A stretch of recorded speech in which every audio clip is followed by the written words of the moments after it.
রাজা কৃষ্ণচন্দ্র সব সভাসদদের গোপালকে জব্দ করার উদ্দেশ্যে বলেছেন, বুঝলে গো, আমার সাথে তোমার চেহারার কিন্তু মিল। তা বাবার প্রশাসনে আপনার মা কি মাঝে মাঝে আসতে টাসতেন হয়? গদ হয়ে গোপাল বলে, আজ্ঞে না রাজামশাই, তবে মা নায়ে বাবা কিন্তু প্রায়ই আসতে। গোপাল একবার মোড়ল হয়েছিল। তোরা ভোরবেলায় এক লোক এসে দেখে, গোপাল গোপাল গোপাল ভার কোনো উত্তর না দিয়ে শুয়েই। এই লোকটা চিৎকার করে ডাকতে শুনতে, মোড়ল সাহেব, কোন কথা না বলে মটকা মেরে শুয়ে মেলে। গোপালের ছুটে এসেছে, কি ব্যাপার? লোকটা মোড়ল সাহেব বলে চেঁচিয়ে পোড় মাতো করছে, তুমি বলছো না? গোপাল কিছুক্ষণ চুপ করে, তারপর বলা, আহা, ডাকুক না কিছুক্ষণ। পাড়ার অংশ জানুক আমি মোড়ল হয়েছি। একজন বৈরাগী গোপালকে চিনত না। সে গোপালের কাছে এসেছে, ঈশ্বরের সেবার জন্য তুমি কিছু চাঁদা? গোপাল কিছু না বলে বৈরাগীকে একটা টাকা দিল।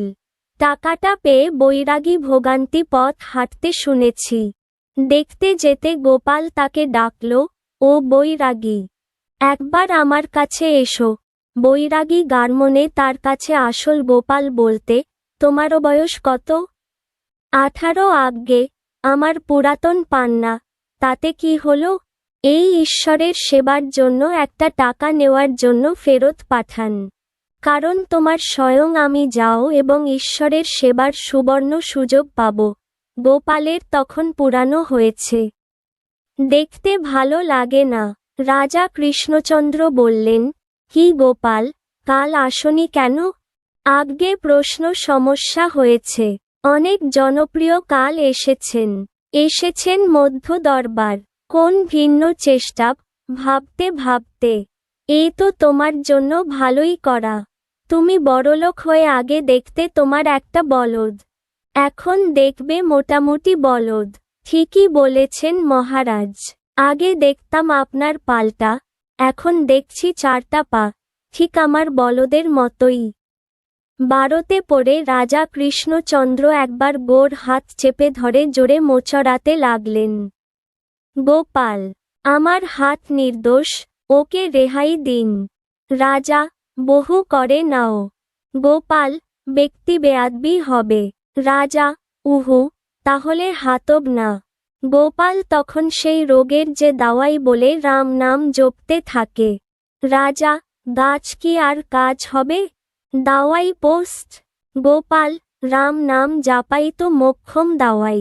রাজা, মধ্যে, গোপাল, পাসমহ, প্রপিতামহের আমলা থেকে আসছি। নাম জপলে ভূতলে। রাজা গোপালের হাত ছাড়ার সঙ্গে 16। গোপাল যাচ্ছে সুরবাড়ি। মাথার উপর গগনগণে সূর্য। গরমে উত্তেজিত হওয়া গোপাল এক গাছের বিশ্রাম বসল। আরও গরম লাগায় ফাতুয়াটা যোগে অংশ আয়েশ করে বসল। বিশ্রাম নিতে কখন ঘুমিয়ে পড়ল। অনুশীলন না।